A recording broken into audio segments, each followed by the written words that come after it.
Dark Hollow Asylum was a place of whispers and wind, officially shuttered in 1981 after a scandal involving patient deaths.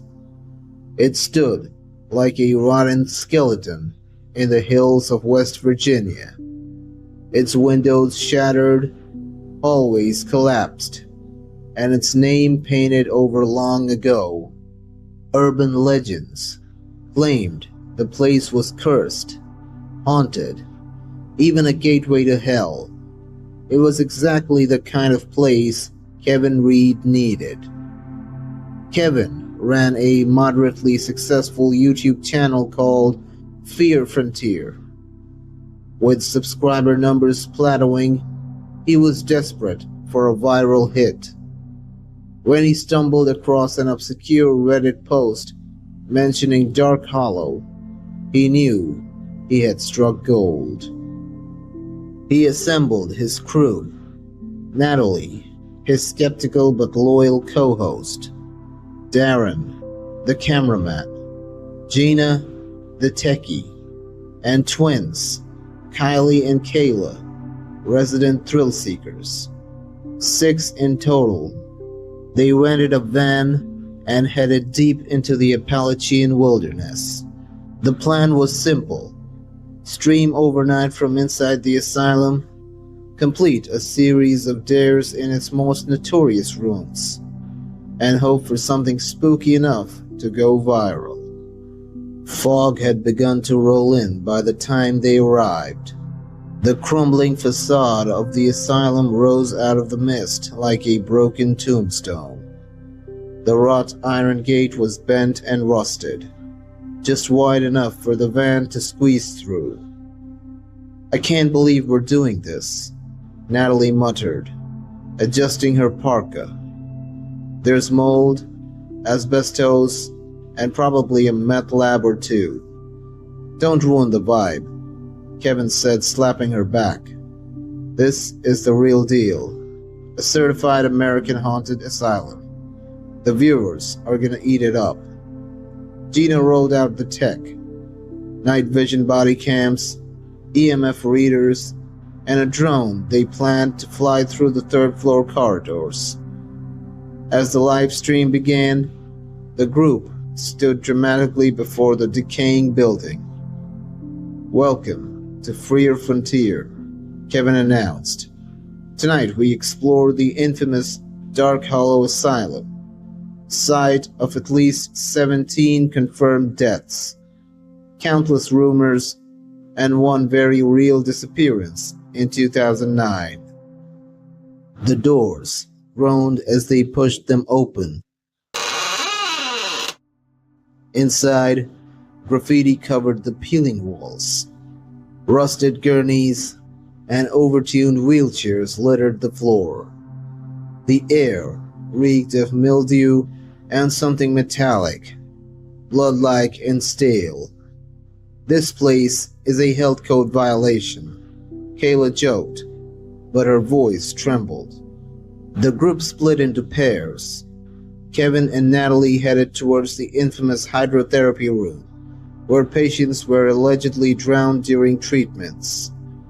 Gina and Darren moved into the basement to set up the motion-triggered cameras.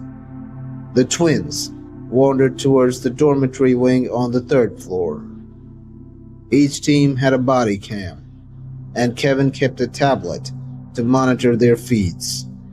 The hydrotherapy room was still, filled with clawfoot tubs crusted with rust. Chains hung from the ceiling. Natalie held the EMF reader, which had begun to flicker erratically. "Probably faulty wiring," she said, but her voice was tight. Kevin climbed into one of the tubs. "Look at this. Maybe they boiled someone alive in this thing." "Real sensitive," Natalie muttered. Then the lights on the reader surged. "Is anyone else getting this?" she asked into her mic. "We're seeing some major spikes down here." On the live stream, viewers started flooding the chat. "Did you hear that whisper? Rewind at 1 hour, 5 minutes, and 42 seconds. Someone says, "Stay." Natalie's not alone. She froze. "Kevin, did you whisper something just now?" He shook his head. A groan echoed through the room. Not from either of them. Kyle and Kayla wandered through rows of rusted beds. A dusty teddy bear lay face down on one mattress, its eye missing. Kayla giggled nervously. Classic creepy doll placement. Think Gina planted it. Kyle shone his flashlight towards a cracked mirror at the end of the hall. "Wait, you see that?" he whispered. In the reflection, they could both make out a shadow moving behind them. They spun around, and there was nothing. But the door they came through had slammed shut. "Not funny," Kayla shouted, pounding on it. Suddenly they heard a low sobbing, coming from under one of the beds. Kyle kneeled, lifted the bed skirt, and screamed. Whatever he saw was gone when he pulled back, but a trail of black liquid slithered from beneath the bed towards the hallway. Gina adjusted the last of the motion cameras. Darren scanned the room. They focused on a single metal door bolted shut at the far end. "Wasn't this where they kept the isolation cells?" he asked. Gina nodded. "It's supposed to be where the nurse hung herself. Supposedly, she kept whispering to the patients through the walls." The lights flickered. The camera feeds blinked out for 5 seconds, then came back on. All static except one. The hallway view showed a woman in a nurse's uniform walking slowly down the corridor. "Okay," Darren whispered. "That wasn't staged. Tell me that wasn't staged." Then something knocked 3 times on the other side of the metal door. Everyone regrouped in the main hall, shaken, pale, but trying to brush it off. "Weird things happen in old buildings," Kevin insisted, his voice forced. "Air pressure echoes, wind through vents." "Bullshit," Kyle snapped. "Something whispered my name twice," Kayla added. "And it said he never left." "What the hell does that mean?" Gina brought up the camera footage. "You all need to see this." She played the drone video they had sent through the 3rd floor earlier. On one frame, paused, zoomed in. You could clearly see someone standing in a doorway. Not one of them. Tall, pale, its face stretched unnaturally, like its mouth was opening in a scream it couldn't finish. "Did anyone go up there?" Gina asked. Everyone shook their heads. That thing, whatever it is, was watching us. The group decided to leave, but the front doors wouldn't budge. They were rusted but not jammed. Darren grunted, shoving against them. Every exit, barred or sealed. Windows wouldn't break. GPS had gone dead hours ago. Their phones were stuck in camera mode, refusing to close. "I don't like this," Natalie said, eyes darting. "This feels wrong." Suddenly, Kyle screamed. Kayla was gone. She had been right beside him. They searched every hallway, every stairwell. Her cam feed was still alive, but static.